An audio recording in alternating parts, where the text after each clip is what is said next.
இல்லை, முதல்ல மரியாதைக்குரிய பியூஷ் கோயல் அவர்களையும் மரியாதைக்குரிய அர்ஜுன் ராம் மெக்வால் அவர்களையும் வரவேற்கிறோம். மரியாதைக்குரிய பியூஷ் கோயல் அவர்கள் ஏற்கனவே 2019 தமிழ்நாடுக்கு நான் தலைவராக இருக்கும்போது பொறுப்பாளராக இருந்தாங்க. அப்போ அண்ணன் ஏடிஎம்கே கூட நாம் கூட்டணியில் தான் இருந்தோம். அதனால் அவர் இன்னும் கொஞ்சம் இலகுவாக அவர் தமிழ்நாடை பற்றி தெரிஞ்சுறதுக்கும் அண்ணன் எடப்பாடிகிட்ட பேசுகிறதுக்கும் இன்னும் கொஞ்சம் ஈஸியாக இருக்கும் அப்படின்னு நினைக்கிறேன். மற்றபடி அவர் வந்து எப்போவுமே ஒரு ஸ்ட்ராங்காக ஆர்கனைசேஷனில் அரசியல் ரீதியாக மிகுந்த பலம் வாய்ந்த ஒரு ஸ்ட்ராட்டஜிஸ்ட்டு. அதனால் அவரோட வியூகங்கள் பாரதிய ஜனதா கட்சிக்கும் தேசிய ஜனநாயக கூட்டணிக்கும் வெற்றியை தரும் அப்படின்னு எங்களது மிக நம்பிக்கை. நிச்சயமாக தேசிய ஜனநாயக கூட்டணி வெற்றி பெறும். இல்லை, நான் அதெல்லாம் நாங்கள் இங்கே கருத்து சொல்ல முடியாது. இதெல்லாமே எங்களோட பொறுப்பாளர்களும் தேசிய தலைமையும் இணைந்து எங்களோட கருத்துக்களையும் கேட்டு அவர்கள் முடிவு செய்வது. நாங்கள் மகிழ்ச்சியாக இருக்கிறோம். ஏன்னா தேசிய ஜனநாயக கூட்டணி நிச்சயமாக வெற்றி பெறும். ஏனென்றால் பியூஷ் கோயல் அவர்கள் தனது வேலைக்கும் பணிக்கும் அரசியல் ரீதியான பணிக்கும் மிக பிரபலமானவர் என்பது எனது டிடிவி அவர்களும் ஓபிஎஸ் அவர்களும் இணைவது குறித்து டெல்லி முடிவெடுக்குன்னு சொல்லியிருந்தீங்க. டெல்லியே வந்தாச்சு, என்ன முடிவு எடுப்பாங்க? இல்லை, அதான் டெல்லி வந்தாச்சு. ஆனால் டெல்லி தான் போயிருக்காங்க பேசுறதுக்கு. நாங்கள் வந்து ஆமாம், எல்லாமே டெல்லி. நாங்கள் வந்து தேசிய கட்சியை பொறுத்த வரைக்கும் டெல்லி தலைமை தான். நாங்கள் எங்கள் கருத்துக்களை சொல்லலாம், ஆனால் முடிவெடுக்கிறது எல்லாமே டெல்லி தான். தேசிய முற்போக்கு கூட்டணிக்குள்ளாக வரக்கூடிய விரும்பக்கூடிய கட்சிகள் வரலாமா? அவங்களுக்கு அழைப்பு இருக்கா? அதிமுகவோட சேர்ந்து தான் வரணுமா? இல்லை, அது எல்லாமே நீங்கள் மரியாதைக்குரிய பியூஷ் கோயல் அவர்கள் பத்திரிகையாளர் சந்திப்பார், அப்போ கேட்டுட்டா பரவாயில்ல. அப்படியா என்ன யார்கிட்ட எத்தனை தொகுதின்னு கேட்டீங்கன்னா உங்களுக்கு எத்தனை தொகுதி வந்தது, உங்களுக்கு எத்தனை தொகுதி?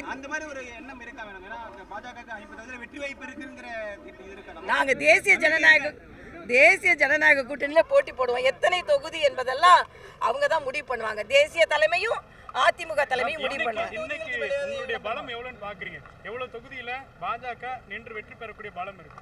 தேசிய ஜனநாயக கூட்டணி நிக்கிற இடங்களில் எல்லாம் வெற்றி பெறும், அவ்வளவுதான். 50 இடத்துல அது நான் சொல்ல முடியாது. நிக்கிற இடத்துல எல்லாம் 50 தொகுதிகளை போட்டியிட்டால் தேசிய ஜனநாயக கூட்டணியில பாஜக வெற்றி பெறுமாங்கிறதா? நாங்க தேசிய ஜனநாயக கூட்டணி எங்கெல்லாம் போட்டி போட்டுக்கிறோம் அங்க வெற்றி பெறும். டிஎம்கே விட்டு ரூட்டட் அவுட், டிஎம்கே இல்லாம பண்ணிடுவோம் நாங்க. நேத்து தாவேகா தலைவருக்கு ஒரு அழைப்பு கொடுத்திருந்தீங்க, பிழைக்கணும்னா எங்க கூட்டணிக்கு வாங்கன்னு சொல்லி. இல்லை, இது மரியாதைக்குரிய அண்ணன் எடப்பாடி அவர்கள் எதிர்க்கு ஓட்டணிலாம் பிரியக்கூடாதுன்னு சொன்னதுனாலையும் எங்கள் மாநில தலைவர் எதிர் கூட்டணிலாம் பிரியக்கூடாது விஜயும் சிந்திக்கணும்னு சொன்னதின் அடிப்படையில் என்கிட்ட கேள்வி கேட்டுப்பட்டது.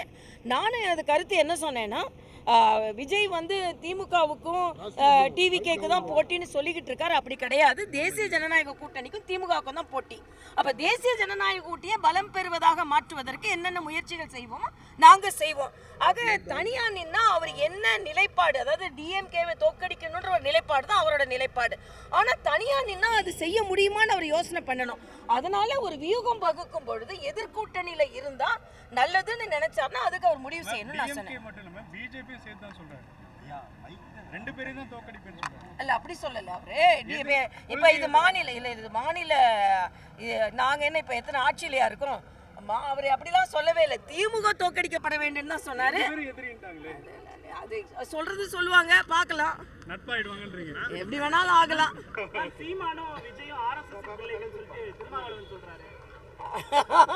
பரவாயில்ல, திருமாவளவன் வந்து இன்னும் எத்தனை ஆர்எஸ்எஸ் பிள்ளைகளை கண்டுபிடிக்க போறாருன்னு எனக்கு தெரியல. அதனால நிறைய ஆர்எஸ்எஸ் பிள்ளைகளை தேடி கண்டுபிடிக்கட்டும், கண்டுபிடிச்சு வயிறு எரியட்டும், அவ்வளவுதான். அதனால அதாவது எல்லாருமே சங்கிகளா மாத்துறதுக்கு முடிச்சுக்கிட்டோம். அதனால எல்லாருமே சங்கிகள் தான் எங்களை பொறுத்த வரைக்கும்.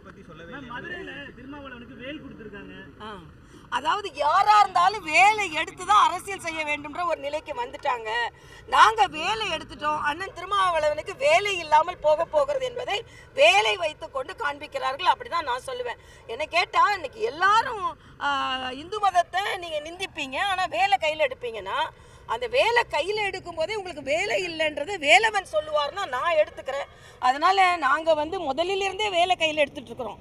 திடீர்னு வேலை எடுத்தால் உங்களுக்கு வேலை இல்லாமல் போகுன்றது எனக்கு